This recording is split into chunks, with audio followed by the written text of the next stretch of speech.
कमला अंकीबाई घमंडी राम गोवानी ट्रस्ट के तत्वाधान में नई दिल्ली के NDMC कन्वेंशन हॉल में कमला पावर वुमेन अवार्ड 3.0 का भव्य आयोजन किया गया। इस कार्यक्रम में समाज के विभिन्न क्षेत्रों में बदलाव की बयार बहा रही महिला शक्तियों को सम्मानित किया गया। कार्यक्रम के मुख्य अतिथि केंद्र सरकार में ग्रामीण विकास और इस्पात राज्य मंत्री फग्गन सिंह कुलस्ते रहे। कार्यक्रम की शुरुआत दीप प्रज्वलन और गणेश वंदना के साथ की गई। केंद्रीय मंत्री ने अपने संबोधन के दौरान समाज में महिला शक्तियों के योगदान को नमन किया है। उन्होंने अवार्ड विजेता को बधाई देते हुए महिला सशक्ति और नारी जागरण पर जोर दिया। कार्यक्रम में विशिष्ट अतिथि के तौर पर डॉक्टर अलका गुज्जर, प्रशांत कुमार सिंह, डॉक्टर नरेश बोड़खे, रोहित दुबे, संतोष कुमार दीक्षित, मल्लिका नड्डा, लीना रंजना कुमारी मौजूद रहे। देखिए, बहुत अच्छा, मैं तो बधाई देना चाहता हूँ दीदी को। इनने हर क्षेत्र को चुना है जिनको अवार्ड देना है, और ये इसलिए भी इसका बहुत महत्व बढ़ जाता है कि जब कोई व्यक्ति समाज के अंदर काम करता है और जो अवार्ड, तो उसके काम के आधार पर उनको प्रोत्साहित करना, और ये बहुत अच्छा एक प्रयास है। और मैं बधाई देना चाहता हूँ दीदी को कि इन्होंने इस प्रकार का एक निवेदन करके कार्यक्रम को कि समाज के लिए इस तरह के अवार्ड्स कितने ज़रूरी हैं। देखिए, समाज में काम करने वाले, देखिए छोटा सा छोटा व्यक्ति होता है, बड़ा सा बड़ा होता है।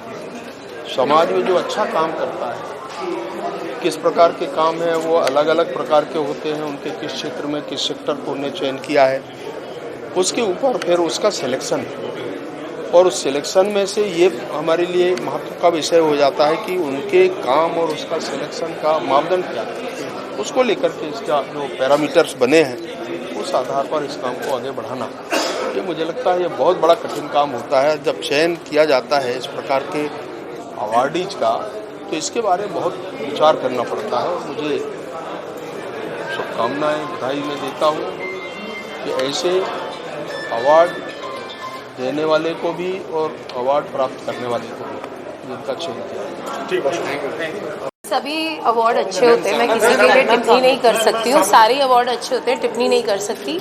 मैं अपने अवार्ड के बारे में बस ये कह सकती हूँ कि हम उन महिलाओं को पुरस्कृत करते हैं जो छोटे शहरों से आती हैं। भारत के नक्शे में हर एक स्टेट से हम उनको चुनते हैं, और जो अपने आप को सक्षम बनाती हैं और दूसरी महिलाओं को भी सक्षम बनाती हैं रोजगार देके, हम उनको पुरस्कृत करते हैं। देखो, 3 चल रहा है अवार्ड 3, इससे पहले भी जी, कमला पावर वुमेन हमने पिछले साल भी दिल्ली में किया था और इस साल भी हम यहाँ कर रहे हैं दिल्ली में।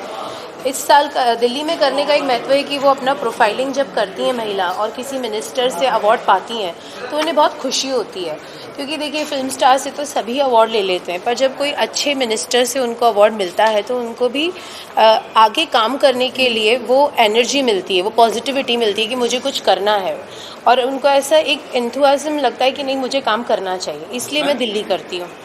कब आपको ऐसा लगा कि मुझे इस तरह का काम? तीसरा साल है। 3 साल पहले मैंने डिसाइड किया, क्योंकि मैं जिस तरह का काम करती हूँ लोग मुझे भी अप्रोच करते हैं कि हम आपको अवार्ड देना चाहते हैं, पर जब अवार्ड लेने की बारी आती है तो उसमें बहुत चीज़ें इन्वॉल्व होती हैं। तो जब मैंने ये देखा तो मैंने सोचा हमारी जैसी महिलाओं को तो हर कोई अवार्ड देने आता है, पर जो औरतें छोटे गाँव में काम कर रही हैं और अच्छा ऑथेंटिक काम कर रही हैं, बहुत अच्छा काम कर रही हैं, उनको कौन पुरस्कृत करेगा। तो ये ख्याल से हमने कमला पावर वुमेन अवार्ड चालू किया है। ऐसा कौन सा सेक्टर आपने देखा जिसके लिए आपको लगा कि हाँ महिलाओं को? देखिए, मैं गई थी सोनभद्र, वहाँ पर एक ग्रीन आर्मी है, वहाँ पर एक चाची हैं जो महिलाओं को काफ़ी कुछ सिखाती हैं। वहाँ पर नशा बहुत करते हैं जेंट्स, तो वो उनको अपने आप को सुरक्षित करना भी सिखाती हैं और किस तरह रोज़गार कर सकते हैं वो भी सिखाती हैं। ऐसे ही अलग अलग जगहों पर, जैसे मैं अयोध्या गई, वहाँ 16 साल की लड़कियाँ पढ़ाई छोड़ देती हैं। तो जब ये सारे वर्क देखे कि वहाँ भी औरतें काम कर रही हैं, तो फिर मेरा यही था कि हम चालू करें। महिलाओं को आज अवार्ड दिया जा रहा है, कितनी महिलाओं? आज 31 महिलाएं हैं जिनको अवार्ड दे रहे हैं। पिछले साल हमने 75 को दिया था, आज़ादी का अमृत महोत्सव बनाया था। टॉप स्टोरी ब्यूरो के लिए दिल्ली से रवि डालमिया की रिपोर्ट।